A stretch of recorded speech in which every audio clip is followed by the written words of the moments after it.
My mother-in-law told my daughter that mommy doesn't love you, so I banned her from the property forever. I found out from my nanny cam. I was at work when I got a motion alert on my phone around 2 p.m. I opened it expecting to see my MIL playing with Emma in the living room like she always did on Tuesdays. Instead, I watched her kneel down, look my 4-year-old straight in the eyes and say, "You know mommy doesn't really love you, right? She's just pretending because she has to." Emma's little face crumpled. She started crying and asking why mommy didn't love her. My MIL just patted her head with this sickeningly sweet smile and said, "It's okay, sweetie. Grandma loves you more anyway. Grandma will always be here for you when mommy isn't." Then she pulled Emma into a hug while my daughter sobbed into her shoulder. I sat in my office cubicle, absolutely frozen. My hands were shaking so bad I could barely hold my phone. I watched the entire 3-minute clip twice because I couldn't believe what I was seeing. This woman had been watching Emma twice a week for over a year. I trusted her completely. I left work immediately. Didn't even tell my boss, just grabbed my keys and purse and walked out. I was doing 80 in a 55 the whole way home. My mind was racing with how long this had been going on, what else she'd said to my daughter when I wasn't around. When I walked through the front door, my MIL was in the kitchen making Emma a snack like absolutely nothing had happened. Emma was sitting at the table coloring, and when she saw me, she actually backed away from me. My own daughter flinched when I walked toward her. That's when I knew this wasn't the first time. I didn't say a word to my Emil at first. I just walked over to Emma, knelt down, and told her mommy loves her so much. She looked at me with these confused, scared eyes and asked, "Really? A 4-year-old shouldn't have to ask her mother that." Then I stood up, pulled out my phone,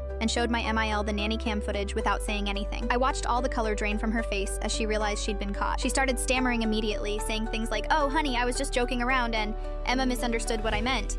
And you know how kids are, they take things the wrong way. I told her she had exactly 5 minutes to pack up her things and get out of my house, or I was calling the police and reporting her for emotional abuse of a minor. She laughed at first, actually laughed, like I was being ridiculous. Then she saw my face and realized I was dead serious. She started crying and begging, saying she didn't mean it, that she'd never do it again. I just stood there with my arms crossed and watched the clock on the microwave. When she tried to hug Emma goodbye, I physically stepped between them and told her not to touch my daughter ever again. She left sobbing, saying I was an ungrateful daughter-in-law and that she was just trying to help raise Emma properly. As she walked out the door, she screamed that I was keeping her from her only granddaughter and that I'd regret this. My husband came home from work about an hour later and found me sitting on the floor with Emma, reading her favorite book and telling her over and over how much I loved her. He could tell something was very wrong. I showed him the video without explaining anything first. I watched his face go from confused to angry to absolutely furious in about 30 seconds. He immediately called his mother. I could hear her on the other end trying to defend herself, saying I was overreacting and being dramatic. He cut her off and told her she was never allowed near our family again. When she started crying and saying he was choosing his wife over his mother, he said, "No,